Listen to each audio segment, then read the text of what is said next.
आज हम फोबियाज के ऊपर बात करेंगे, फियर एंड फोबियाज के ऊपर। ये क्या होते हैं जी? बहुत सारे लोगों की हमारा जो एक इमोशनल फैक्टर हर एक की पर्सनालिटी में होता है, it's a part of human nature. लेकिन बहुत सारी चीज़ों से हमें खौफ आता है, कुछ से डर लगता है और फिर वो इतनी एक्सट्रीम पे चली जाती है कि हमें फोबिया हो जाता है। तो ये क्यों होता है, इसको ओवरकम कैसे किया जा सकता है, इसमें जो कंडीशन है इसमें इतनी एक्सट्रीम किस वजह से आती है, लोग क्यों ट्रिगर होते हैं, इस सब पे बात करेंगे। हमारे साथ उरूज नज़ीर मौजूद है जो कि पढ़ाती भी हैं, माहिर नफ्सियात भी हैं, उनको खुशामदीद कहते हैं। अस्सलाम वालेकुम उरूज, कैसी हैं आप? Thank you so much. Fear and phobias, पहले तो आप इन टर्म्स को हमारे लिए डिफाइन करें। अच्छा, फेयर बेसिकली एक बेसिक इमोशन है जो हर इंसान उसके साथ पैदा होता है। 5 बेसिक इमोशंस के साथ पैदा होता है जिसमें फेयर भी है। तो fair it's like an emotion और इमोशनल रिस्पॉन्स आ रहा होता है कि लोग बहुत सारी चीज़ों से डर रहे होते हैं। कभी कभी ऊंचाई से डर रहे होते हैं, घर से बाहर निकलने से डर रहे होते हैं, सांप से डर रहे होते हैं, स्पाइडर से डर रहे होते हैं, लोगों से बात करने से डर रहे होते हैं। लेकिन ये जो फेयर जो मैं कह रही हूँ कि बहुत ज़्यादा डर शदीद हो जाता है और इर्रेशनल हो जाता है, जिसका कोई लॉजिक नहीं होता, तो वो फोबिया में कन्वर्ट हो जाता है और वो एक ज़्यादा उसकी शिद्दत हो जाती है, जिसकी वजह से उनकी जो रोज़मर्रा की ज़िंदगी होती है, जैसे ऑफिस जाना, जॉब पे जाना, स्कूल जाना या पढ़ना या डेली के जो काम होते हैं वो रुक जाते हैं, दोस्तों से मिलना भी रुक जाता है। तो ये उनकी लाइफ पे ओवरऑल बहुत ज़्यादा इफेक्ट आ रहा होता है जब फोबियाज़ डेवलप हो जाते हैं। लेकिन कुछ फोबियाज़ होते हैं जिसकी वजह से उतना ज़्यादा इम्पैक्ट नहीं होता। अगर जैसे किसी को सांप से बहुत ज़्यादा डर लगता है, लेकिन अगर आप किसी ऐसे इलाके में रह रहे हैं जहाँ पे सांप नहीं है, तो वो आपकी फोबिया होने की वजह से आपकी ज़िंदगी नहीं रुकेगी, मुतासिर नहीं होगी। लेकिन कुछ फोबियाज़ या कुछ एंजाइटीज़ होती हैं वो भी फेयर की वजह से हो जाती हैं। जैसे सोशल एंजाइटी है, तो वो fair of being negatively evaluated या जजमेंट लोग कर रहे होंगे, तो उसकी वजह से लोग दूसरे से दोस्ती करना बंद कर देते हैं, बातचीत करना बंद कर देते हैं, घर से बाहर निकलना बंद कर देते हैं, तो उनको बहुत ज़्यादा मुश्किलात पेश आ रही होती हैं। ठीक है। अच्छा उरूज, नॉर्मली ये जैसे आपने कहा कुछ लोगों को ट्रिगर होती हैं चीज़ें बहुत दफ़ा। समटाइम्स अगर किसी को वाटर फोबिया है या हाइट फोबिया है तो वो आपकी ज़िंदगी पे उस तरह से असरअंदाज नहीं करा अनटिल अनलेस वो चीज़ आप एक्सपीरियंस कर रहे हैं। लेकिन कुछ ऐसे फोबियाज आप हमारे से शेयर कर पाएंगी, क्योंकि आप प्रैक्टिस भी करती हैं, आपको आइडिया होगा कि लोग ट्रिगर किन बातों से होते हैं और जब वो फियर फोबिया में कन्वर्ट हो रहा होता है, क्या उस दौरान उनको रियलाइजेशन नहीं होती कि उसको टाइमली एड्रेस कर लिया जाए उस इश्यू को? बिल्कुल होती है। एक्चुअली फेयर सेंस बहुत ही बेसिक लेवल पे होता है और वो इमोशनल रिएक्शन होता है किसी भी इंसान का। लेकिन इसके साथ साथ कुछ रीजंस होती हैं जिसकी वजह से वो फेयर फोबिया में चेंज हो जाता है।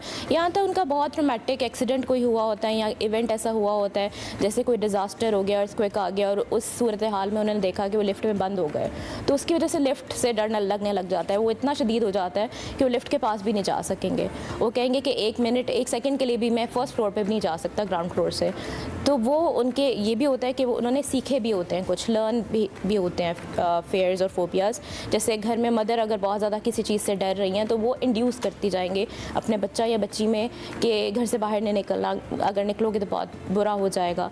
तो वो फेयर इंड्यूस भी होते हैं। तो बेसिकली जब आप रियलाइज़ कर रहे होते हैं ना कि ये आपकी डेली लाइफ की ज़िंदगी को डिस्टर्ब कर रहे हैं, तो वहाँ पे आपको डेफिनेटली आपको एक साइकोलॉजिस्ट की ज़रूरत होती है। और ये ऐसी कोई चीज़ नहीं है कि आप इसे ओवरकम नहीं कर सकते, आप बहुत जल्दी ओवरकम कर सकते हैं। तो जिनका शदीद फेयर है या कि जिनका शदीद फोबिया है, वो तो डेफिनेटली माहिर नफ्सियात से जाके मिल सकते हैं।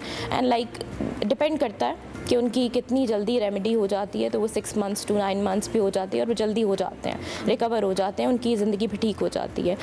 वैसे ही है जैसे अगर किसी को पानी से डर लगता है तो वो स्विमिंग पूल के पास भी नहीं जाएगा, तो वो जब जाएगा तो उसको इतनी ज़्यादा एंजाइटी होगी कि कांपने लग जाएगा और पसीने आने लग जाएंगे या बेहोश होने के एक्सट्रीम पे भी जा सकता है। तो इनको डेफिनेटली ओवरकम किया जा सकता है। जो थेरेपिस्ट कर रहे होते हैं तो वो तो बिहेवियर थेरेपी, CBT कर रहे होते हैं, तब third wave therapy, acceptance commitment therapy भी है।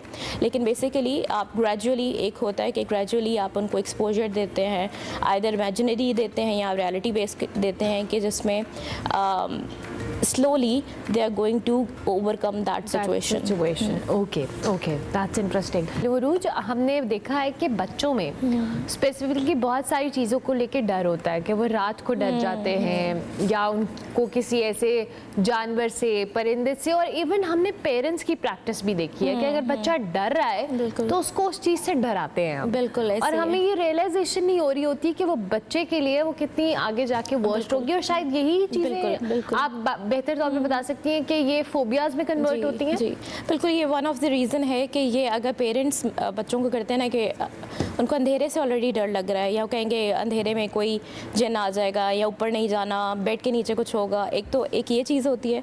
दूसरा, वो साथ बिठा के उनको हॉरर मूवीज़ भी दिखा रहे होते हैं, तो वो और उनका फेयर इंड्यूस हो जाता है, जो कि एज अप्रोप्रिएट नहीं है कि आप हॉरर मूवीज़ उनको साथ बिठा के दिखाएं या किसी चीज़ से डराएं। बेसिकली पेरेंट्स इस वजह से कर रहे होते हैं क्योंकि बात नहीं सुन रहे होते बच्चे। तो instead of working very hard with the children कि उनको आर्ग्यू करें, उनसे बात करें, उनको जो है अपनी बात मनवाएं, वो उनको डरा धमका के बात मनवा रहे होते हैं। तो वो यही होता है कि आसान तरीका है माँ बाप के लिए, लेकिन उसका जो कॉन्सिक्वेंसेस होते हैं बच्चे के ऊपर वो बहुत लॉन्ग टर्म गुजरते हैं, और इसी वजह से वो बच्चे फेयर जो है ना फेयरफुल हो जाते हैं, और एडल्ट लाइफ में भी उनके बहुत फेयर हो जाते हैं डेवलप, कि उनकी रोज़मर्रा की ज़िंदगी बहुत डिस्टर्ब हो रही होती है। तो इसकी वजह से सलूशन ये होता है कि जब बच्चों के साथ भी आप बातचीत कर सकते हैं, एडल्ट के साथ भी घर में माँ बाप बातचीत कर सकते हैं कि एक चीज़ जो एग्जिस्ट नहीं करती या हमें नज़र नहीं आती तो वो कैसे डरा सकती है। तो वो जो एक मिथ्स हैं, या फिर आप कह सकते हैं जो इरेशनल, जिसकी कोई लॉजिक नहीं है, उस पर बिलीव्स जो हैं, या फिर आप उस तरह की सोच रख रहे हैं, तो उस पर सवाल ज़रूर करने चाहिए, और बच्चों को ये बताना चाहिए और बड़ों को भी बताना चाहिए, क्योंकि बच्चे आपस में ही बहुत शेयर करते हैं। तो बहुत ज़्यादा उनको ना फैंटेसी वर्ल्ड भी लग रहा होता है अक्सर, लेकिन बहुत सारे बच्चे डर भी रहे होते हैं। तो वो ख़त्म करवाने के लिए ना उनसे एक ओपन टॉक भी करनी चाहिए और सवाल जवाब भी करने चाहिए, कि उनसे आर्ग्यू भी करना चाहिए, अच्छा ऐसा हो सकता है जो आपको डर लग रहा है वो एक्चुअल में भी होता है, और इतनी ज़्यादा जो आप स्टोरी सुना रहे हैं कि वो आपने कभी ऐसा देखा है, तो वो एक्चुअली में उन्होंने खुद विटनेस तो कुछ भी नहीं किया होता, लेकिन वो किसी की सुनी सुनाई बातें होती हैं। तो वो डेफिनेटली आप कॉग्निटिव वर्क कर रहे होते हैं कि गुंजाइश उनकी सोच में पैदा हो कि ऐसी चीज़ें पॉसिबल नहीं होती। अक्सर वो एग्जेजरेट बहुत कर रहे होते हैं, और वो फिर उनको हर चीज़ से डर लगने लग जाता है। तो अक्सर बच्चों में बहुत सारी चीज़ें रिपोर्ट होती हैं, और उनके भी डेफिनेटली जो बचपन में कोई भी ट्रॉमेटिक एक्सीडेंट हुआ होता है। नॉर्मली हमने देखा है कि बहुत सारे एडल्ट्स जो हैं वो अपने चाइल्डहुड ट्रॉमास को कैरी करते हैं, और वो उनकी जो एडल्ट लाइफ है, प्रोफेशनल लाइफ है, पर्सनल लाइफ है, वो उसमें जाहिर हो रहा होता है। बिल्कुल। और वो कभी कभी बहुत वर्स्ट भी होता है। तो इस हवाले से भी हमें बताएं थोड़ा सा। बिल्कुल आप सही कह रही हैं कि जो चाइल्डहुड ट्रॉमास होते हैं वो अक्सर लोगों को लगता है कि भूल जाते हैं, बेसिकली वो सप्रेस कर रहे होते हैं बहुत ज़्यादा, और वो चाहते हैं कि अपने कॉन्शियस माइंड से हट जाएं और अनकॉन्शियस में भेज दें, और वो हम मतलब याद नहीं करना चाह रहे होते हैं। लेकिन उसकी वजह से उनकी इमोशनल डिस्टर्बेंस बहुत ज़्यादा हो जाती है, इमोशनली इरेगुलेशन हो जाती है, जिसमें गुस्सा बहुत ज़्यादा आने लग जाता है कुछ लोगों को, कुछ लोग बहुत ज़्यादा रोने लग जाते हैं, कुछ लोगों को नाइटमेयर्स आते हैं, कुछ लोग बहुत ज़्यादा डरते हैं चीज़ों से, कुछ लोगों की पास्ट के ऐसे ट्रॉमास होते हैं कि उनकी इंटरपर्सनल लाइफ में बहुत ज़्यादा इफेक्ट हो रहा होता है, दोस्तों से, स्पाउस से, अपने बच्चों के साथ भी उनका बहुत ज़्यादा ऐसा रवैया होता है जैसे उन्होंने सहा होता है, तो वो चाहते भी नहीं हैं लेकिन फिर भी ऐसा हो जाता है अनकॉन्शियसली उनके साथ। तो उस सिचुएशन में ऐसा नहीं होता कि आपने वक्त गुजर गया तो ट्रॉमा हील हो जाएगा, तो आपको हीलिंग चाहिए होती है, अपने साथ एम्पैथी चाहिए होती है, जैसे हम दूसरों के साथ करते हैं ना, तो आपके अंदर का जो छोटा बच्चा होता है उसको भी सहलाना होता है, तो वो हील जब होगा, और definitely it's not easy, it takes a lot of time, it has to open a lot of knots inside you, तो वो थेरेपिस्ट के साथ ही हो सकता है, और ट्रॉमा इन्फॉर्म्ड थेरेपिस्ट के साथ हो सकता है। Not every psychologist can deal with it because it's very intense as well, तो वो हीलिंग बहुत ज़्यादा ज़रूरी है। और आई थिंक कि ये रिवाज भी बहुत ज़्यादा ज़रूरी है हमारे यहाँ कि साइकोलॉजिस्ट को आप अपनी जहन की बीमारियों के लिए या वैसे ही जहन को बेहतर सेहतमंद रखने के लिए आप जाएं उनके पास। हमारे यहाँ तो नहीं जाते अभी तक, स्टिल हम कहते हैं जी हम पढ़े लिखे हैं, मॉडर्न लोग हैं, but still there is a taboo attached to going to a therapist और may be a psychologist, psychiatrist. Everyone says कि भाई नहीं पागल हो गई क्या हम जाएं. बिल्कुल ऐसे ही है. जैसे हालांकि नॉर्मल बातें होती हैं. कभी फॉर एग्जांपल किसी के घर में बहुत लव्ड वन माँ बाप में से या बच्चा कोई फौत हो जाता है, तो वो एक हीलिंग प्रोसेस उनको चाहिए होता है कि वो जाएं, किसी के पास इजहार कर पाएँ. वो जो इजहार है या वो जो बातचीत कर रहे होंगे एक साइकोलॉजिस्ट के साथ, वो दोस्त से नहीं हो सकती है. दोस्त आपके बहुत अच्छे दोस्त हो सकते हैं, लेकिन वो थेरेपिस्ट आपके नहीं हैं. तो वो कुछ टाइम होता है आपको ज़रूरत पड़ती है. कभी ज़िंदगी बहुत ज़्यादा मुश्किल हो जाती है, तब भी वो जो पेन आप बहुत ज़्यादा सफ़र कर रहे होते हैं बहुत सालों से, तो रिलीफ के लिए आपको जाना चाहिए साइकोलॉजिस्ट को. और ये टैबू जो है, आई थिंक अब बहुत टाइम हो गया कि इसको ख़त्म कर देना चाहिए, क्योंकि सिर्फ इस टैबू की वजह से बहुत सारे लोग जिनको ज़रूरत है वो आ नहीं पा रहे और वो अंदर अंदर बहुत ज़्यादा सफ़र कर रहे हैं. और उसकी वजह से जैसे ट्रॉमा है, तो वो अगर ट्रिगर जब हो जाता है when they are not able to overcome it, तो या तो वो सेल्फ हार्म की तरफ जाते हैं या सुसाइड की तरफ जाते हैं. इवन बच्चे भी और एडल्ट्स भी.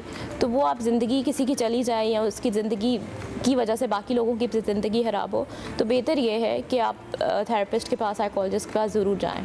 अच्छा, ये जो सुसाइडल थॉट्स की आपने बात की है रोज, ये एक बहुत मेजर इशू है. और अभी मैं परसों ही कोई न्यूज़ में देख रही थी कि एक डॉक्टर थी, इंडिया की खबर थी, कि शी वॉज अ पायलट और उन्होंने सुसाइड अटेम्प्ट कर ली. कोई भी रीज़न थी, उसको एड्रेस किया, उसने अपने पेरेंट्स को कहा, but still do you think कि हमारे यहाँ हम सुनते नहीं हैं जब टाइम होता है, राइट टाइम, और उसके बाद जब ऐसा कोई एक्सट्रीम स्टेप बच्चा या बड़ा कोई भी उठाता है, तो उसके बाद फिर हम रिग्रेट कर रहे होते हैं. अब एज ए साइकोलॉजिस्ट आप क्या समझती हैं कि कौन सा ऐसा पॉइंट है जब आपके इर्द गिर्द के लोग, हम अगर खुदा न खास्ता हमारे इर्द गिर्द को ऐसा है जिसके दिमाग में थॉट्स हैं, हमें उस पॉइंट के ऊपर या ऐसी सिम्टम्स हमें नज़र आ रहे हैं, तो हमें उसकी हेल्प करनी चाहिए. अच्छा, ये वार्निंग साइंस होते हैं सुसाइड के. तो वो जो इंसान जो सुसाइड करने वाला होता है, उसका रवैया बिल्कुल चेंज हो जाता है. जैसे पहले बहुत सारी कंप्लेंट्स कर रहा है ना, रोता धोता है और हर चीज़ पे शिकवा करे, वो बिल्कुल ऑपोजिट हो जाएगा. या तो वो थेरेपी में जा रहा तो अच्छी बात है. अगर नहीं जा रहा होगा तो उसने प्लान बना लिया होगा कि अब मैंने सुसाइड करनी है. वो वेपन्स के बारे में सर्च करेगा, कौन से ऐसे तरीके हैं जिससे सुसाइड हो सकती है, कोई दवाई है या कोई भी तरीका है. दोस्तों से वो आखिरी मुलाकातें और जो है मैसेजेस और माफ़ कर दो, ये सारे करने लग जाएगा. और जो गिले शिकवे होते हैं वो ख़त्म करने की कोशिश कर रहा होगा. वो अपनी ज़िंदगी को वाइंड अप करने की कोशिश कर रहा होगा. ऐसे भी होता है. और कुछ ज़्यादातर जो टाइम होता है वो रात का 12 से 2-2:30 के करीब होता है कि उनको सबसे ज़्यादा थॉट्स आ रही होती हैं कि अपनी ज़िंदगी ख़त्म कर लें, और वो सबसे ज़्यादा वल्नरेबल टाइम होता है. तो they need support from their friends. तो फ्रेंड्स के लिए ये होता है कि सिर्फ आप बात सुन लें और हेल्प आउट कर दें उनकी by making them go to a psychologist. ये ना करें कि उनको जज करें, कहें कि कोई बात नहीं, कुछ नहीं होता, नहीं तो मैं एग्जैजरेट कर रहे हो. तो दोस्त अक्सर ये भी कह देते हैं कि कह रहे हैं कि ये एग्जैजरेट कर रहा है. तो वो एग्जैजरेशन नहीं होती, वो एक्चुअल में फील कर रहे हैं. हमें सुनना चाहिए, वो शुड लिसन. आई थिंक हमें प्रैक्टिस चले. एटलीस्ट आप कोई हेल्प नहीं कर सकते, हम किसी कोई अगर वेंट आउट कर रहा है तो हम उसको थोड़ा सुन लें. That's very important.